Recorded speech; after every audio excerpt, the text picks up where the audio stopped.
करती हूँ। हम तांत्रिक विचार के संबंध में कल वीडियो में चर्चा कर चुके हैं, जिसमें कि ये संकेत दिया गया था कि किस तरह से तांत्रिक विचारधारा या तांत्रिक मत जो है वो उसकी प्रवृत्ति बौद्ध धर्म में भी इसके विकास के प्रारंभिक अवस्था में इसके लक्षण या बीज विद्यमान दिखाई देते हैं।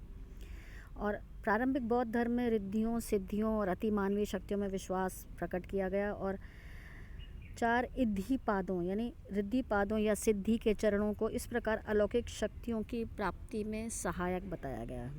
और ये 4 इंद्रियपाद क्या हैं? छंद, वीर्य, चित्त और मीमांसा। विनय पिटक में महात्मा बुद्ध के शिष्य जो द्वारा आकाश में चमत्कारी ढंग से उड़कर राजगृह की श्रेणी द्वारा उच्च स्तंभ पर भिक्षा पात्र को नीचे लेकर के आने का उल्लेख है। यद्यपि बुद्ध का दृष्टिकोण चमत्कार प्रदर्शन के विरोध में था, पर कई अवसरों पर चमत्कार प्रदर्शन का उल्लेख मिलता है और इनसे भिन्न उपायों द्वारा अलौकिक शक्तियों की प्राप्ति में विश्वास का होना प्रमाणित होता है। और एक संप्रदाय के रूप में बौद्ध तांत्रिक साधना का प्रथम संगठित रूप जो है वो हमें गुह्य समाजों में प्राप्त होता है। गुह्य समाज नामक इन संस्थाओं को यह नाम जो है इनकी शिक्षाओं और अनुष्ठान चूँकि बौद्ध धर्म के विचार या बौद्ध धर्म द्वारा समर्थित नहीं थे, इस कारण इनका संपादन गुप्त रूप से हुआ करता था। कालांतर में गुह्य समाज के अनुयायियों ने अपने सिद्धांतों को बुद्ध की शिक्षाओं के फ्रेमवर्क में या उसके आकार में ढाला और इनका ग्रंथ गुह्य समाज तंत्र कहलाया। इसमें इनके उपदेशों और बहुत समय तक इनके सिद्धांतों को गुप्त रूप से रखने के कारणों की भी व्याख्या की गई और साथ ही प्रमुख अनुष्ठानों का भी विवरण दिया गया। 3री शताब्दी के आसपास का गुह्य समाज तंत्र का काल दिखाई देता है, लेकिन जहाँ तक बौद्ध तंत्र की उत्पत्ति का प्रश्न है, इसकी प्राचीनता पहले से देखी जा सकती है। गुह्य समाज तंत्र में भी जो एक ग्रंथ है आर्य मंजूश्री मूल कल्प की वस्तु सामग्री का प्रचुर मात्रा में प्रयोग किया गया है और एक दृष्टि से मंजूश्री मूल कल्प का समय 2वीं शताब्दी ईस्वी और उसके पहले प्रथम शताब्दी ईस्वी का स्वीकार किया जाता है।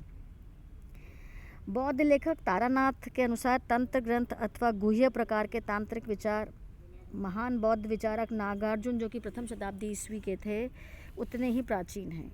तो तारानाथ ने ये भी कहा है कि 300 साल तक लगभग तंत्र ग्रंथ जो हैं वो गुरु शिष्य परंपरा के मौखिक रूप में चलते रहे और जन सामान्य को इनका ज्ञान कालांतर में जो है वो सिद्ध, नाथ और योगियों के शिक्षाओं या प्रवचनों से हुआ।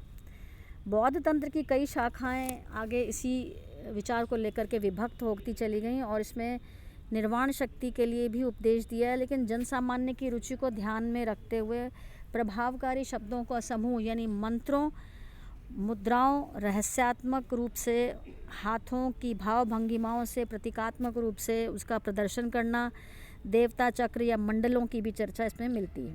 विभिन्न प्रकार की अतिमानवीय सिद्धियों की शक्ति प्राप्ति के उपाय और विभिन्न प्रकार के अनुष्ठानों की चर्चा प्राप्त होती है और इन सब का जो सम्मिलित रूप है वो तांत्रिक साधना का एक नया रूप प्रस्तुत करता है, जिसे वज्रयान कहा गया है। वज्रयान जो बुद्धिज़्म की ही शाखा है, बौद्ध धर्म की ही एक श्रेणी है, उसमें उसके रूप में जाना जाता है। और इसे वज्रयान इसलिए कहा क्योंकि यह शून्य को इसके अविनाशक रूप के कारण वज्र की संज्ञा दी गई है। वज्रयान का जो शून्य है वो महायान के माध्यमिक शून्यवाद से भिन्न है। कालांतर में वज्रयान स्वयं कई संप्रदायों, तांत्रिक संप्रदायों में विभक्त हो गया, यानी सहजयान, कालचक्रयान और मंत्रयान। तो इस प्रकार इसका फिर आगे विभाजन हो गया अपने कुछ मतांतरों के कारण या विचार वैभिन्न के कारण। उसका अलग एक शाखा के रूप में इनका उद्भव जो है वो दिखाई देता है। तो इस तरह से विभिन्न चमत्कारी चक्रों का विधान भी इसमें सामने आता है और कुछ शब्दों को एक साथ रखकर उच्चारण करना से रहस्यात्मक शक्तियों की प्राप्ति होती है और यंत्रों से भी शक्ति प्राप्ति के लिए चक्र में उचित मंत्रों के अक्षरों को रखना, ये सब मंत्रयान एक संप्रदाय के रूप में जो है वो प्रतिष्ठित होने लगा। और गुह्य समाज तंत्र, मंजूश्री मूल कल्प और सद्धर्म पुंडरीक में मंत्रों, यंत्रों और मंडलों आदि की भी व्यापक चर्चा मिलती है। तो ये ग्रंथ 2वीं अथवा 3री शताब्दी के हैं और इस कारण इसमें किसी प्रकार का ये ये जितना कि नागार्जुन की एंटिक्विटी है उतना ही प्राचीन यानी ये प्रथम और द्वितीय शताब्दी ईस्वी का के लगभग का माना जाता है। और इस प्रकार हम देखते हैं कि परवर्तीकालीन ब्राह्मण जहाँ तंत्रों का प्रश्न है, विभिन्न प्रमुख देवताओं को केंद्र में रखकर विभिन्न संप्रदायों और वर्गों में विभक्त माना गया है और ब्राह्मण तंत्र में विभिन्न स्थानीय संप्रदायों और देव वर्गों का भी समावेश हो गया। सम्मोहन तंत्र, इन तंत्र ग्रंथों के अलावा संप्रदायों का व्यापक विशद विवरण उनमें मिलता है।